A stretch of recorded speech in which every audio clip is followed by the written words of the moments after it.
In the golden light of a late afternoon, surrounded by the photographs and memorabilia of a life lived fully in the public eye, one can imagine Diane Keaton taking stock of the journey that brought her here. The iconic actress, known for her distinctive style and fiercely independent spirit, has captivated audiences for over 5 decades. Yet behind the laughter, the nervous tics, and those wide-legged trousers that became her signature, lies a more private narrative, one of loves that shaped her, challenged her, and ultimately slipped through her fingers. The heart, they say, has a memory all its own. For Keaton, that memory is populated not just with the ghosts of what might have been, but with the living, breathing men who became chapters in her extraordinary story. Each relationship represented a different facet of her evolving identity, from the intellectual muse to the passionate lover, from the artistic explorer to the maternal figure. And as she reflects on these 7 men, what emerges is not merely a catalogue of romantic regrets, but a deeper meditation on the price of independence and the eternal tension between the self we show the world and the self we keep hidden away. Their story begins in 1968, in the cramped confines of a Broadway audition room where a nervous young actress named Diane Hall first encountered the neurotic genius who would transform her life.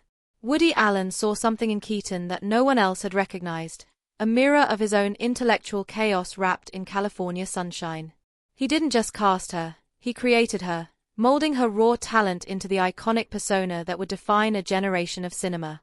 Their collaboration produced some of the most influential films of the 1970s, with Annie Hall standing as the crown jewel, a film that captured the zeitgeist of an era and earned Keaton an Academy Award. What the world witnessed on screen was a perfect alchemy of creative minds, a romantic comedy that felt revolutionary in its honesty and vulnerability. What remained hidden was the more complex reality of 2 people whose personal connection was gradually being subsumed by their professional one. The irony of their relationship lies in its very visibility. As Allen's camera adored Keaton, framing her in ways that highlighted her quirky beauty and emotional accessibility, the real woman behind the character was slowly disappearing into the fiction. She became, in essence, his most successful creation, a muse whose identity was inextricably linked to his vision of her. Years later, Keaton would acknowledge the profound debt she owed Allen, crediting him with giving her everything in terms of her career.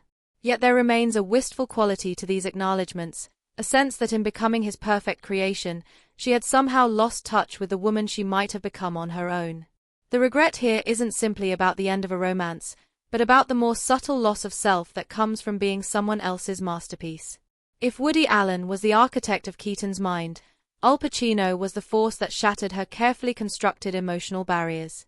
Their connection ignited on the set of The Godfather in 1971, against the backdrop of Francis Ford Coppola's cinematic masterpiece. Where Allen had engaged her intellect, Pacino reached something deeper, a primal intensity that drew her into his orbit with irresistible force. Their relationship spanned years, characterized by passionate highs and devastating lows. Pacino, the method actor extraordinaire, lived his roles with such total commitment that the boundaries between character and self became dangerously blurred.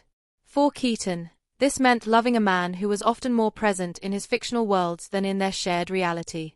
What made their connection so intoxicating was also what made it unsustainable. Pacino was, by nature, a solitary figure, a man who required vast spaces of emotional privacy that left little room for the intimacy Keaton craved. She would later speak of being mad for him, of spending years trying to bridge the gap between his inner world and their outer relationship. The tragic climax came with an ultimatum during the filming of The Godfather Part 3 in the late 1980s. Having waited years for a commitment that never materialized, Keaton finally demanded that Pacino choose between marriage and losing her forever. His inability to make that choice spoke not to a lack of love, but to a fundamental incompatibility between his nature and her needs.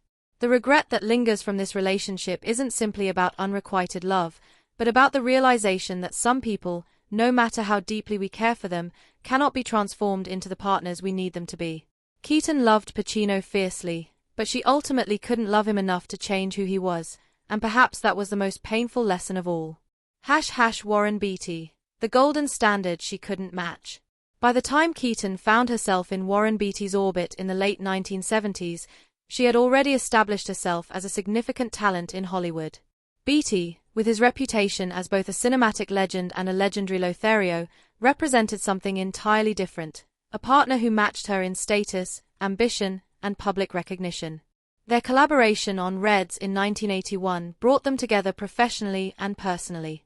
Beatty's obsessive approach to filmmaking, his insistence on dozens of takes, his perfectionist control over every aspect of production, these qualities that made him a great director also made him a challenging partner.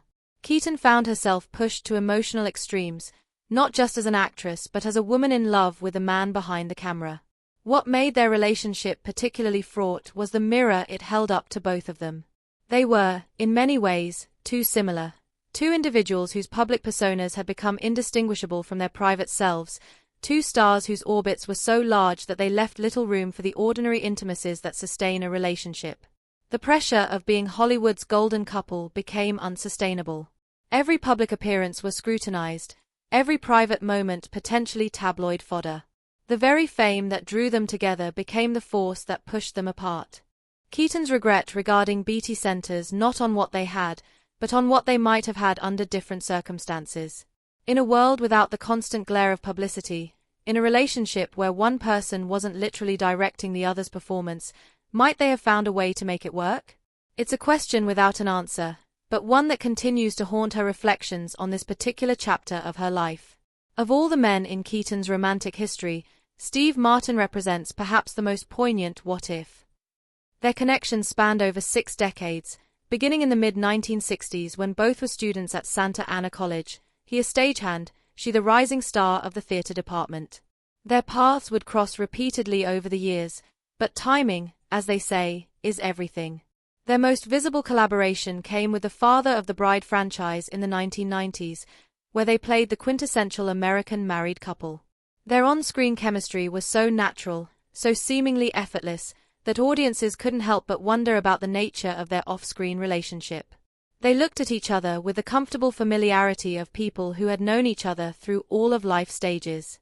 What made this relationship different from Keaton's other high-profile romances was its fundamental ordinariness. There was no intense creative competition, no dramatic power dynamics, no larger-than-life public personas to contend with. What remained was simply two people who genuinely enjoyed each other's company, who shared a history that predated fame and fortune. The regret here isn't about passion unfulfilled or commitment withheld, but about the quiet tragedy of two people who never quite managed to align their personal timelines.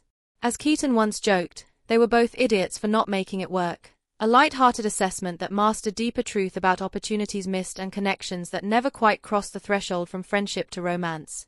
In the end, what remains between them is a friendship of rare depth and longevity, a connection that has survived career changes, personal upheavals, and the passage of decades. It's a different kind of love than the passionate affairs of her youth, but perhaps no less significant for its persistence and stability.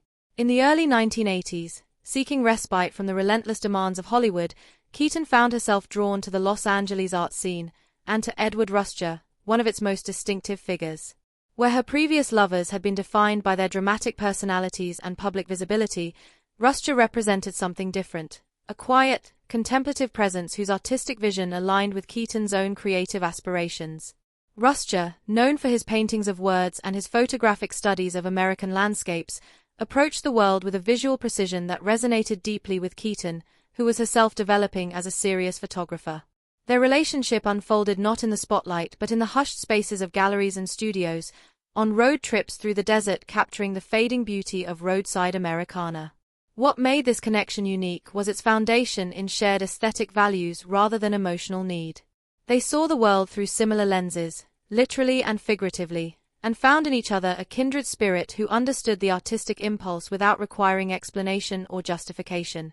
The dissolution of their relationship came not with drama but with silence, a gradual fading of connection as their artistic paths diverged. Ruscha remained in her life for decades afterward, a spectral presence reminding her of a different version of herself she might have become. Keaton's regret regarding Ruscha centers on a fundamental misapprehension. She loved him for what he represented, the artist, the creative soul, the alternative to Hollywood's superficiality, rather than for who he was as a complete human being. In treating him as an inspiration rather than a partner, she missed the opportunity for a more grounded, sustainable connection. It's a reminder that even our most elevated emotions can sometimes miss the point of what love truly requires. Long before the world knew her as Diane Keaton, there was a young woman named Diane Hall growing up in Santa Ana, California, with dreams that exceeded the boundaries of her suburban existence. In the mid-1960s, before fame transformed her life, she experienced her first serious romantic connection, a relationship that represented everything her future would not be: stability, simplicity, and a future that could be predicted with reasonable certainty. This unnamed young man, who has remained largely private throughout Keaton's public life, offered her the kind of conventional happiness that most people seek: marriage, family, community roots. What he couldn't offer was the excitement, challenge, and creative fulfillment that Keaton craved even then.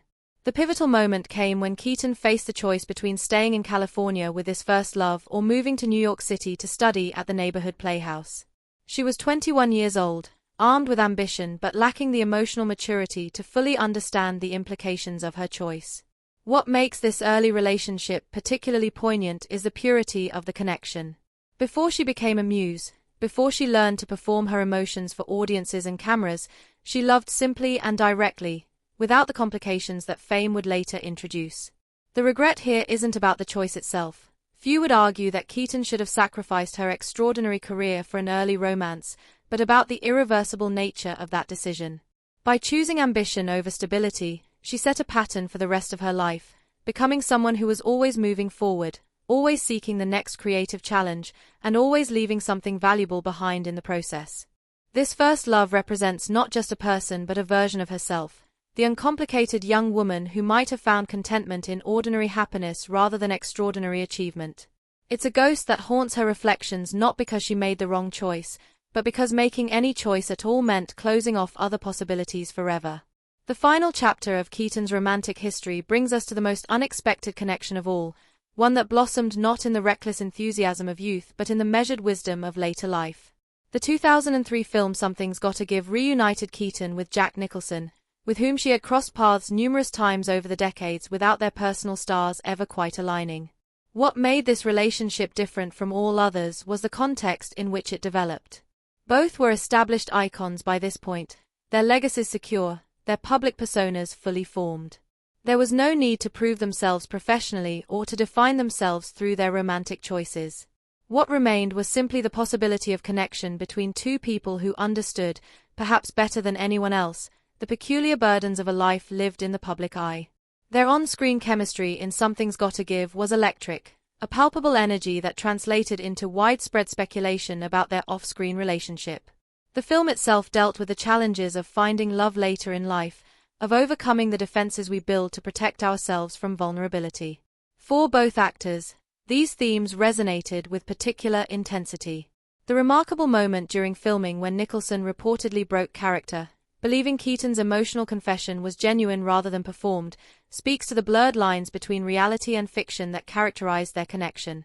They were playing versions of themselves, aging Hollywood icons confronting their own vulnerabilities, and the artifice of performance somehow made authentic emotional exchange possible. Yet even this late-life romance remained unresolved. Nicholson, the perennial bachelor, could no more commit to Keaton in his 60s than he had to any of his previous partners in his youth. Keaton, by now thoroughly practiced in the art of independence, was perhaps too self-sufficient to require the kind of compromise that lasting partnership demands.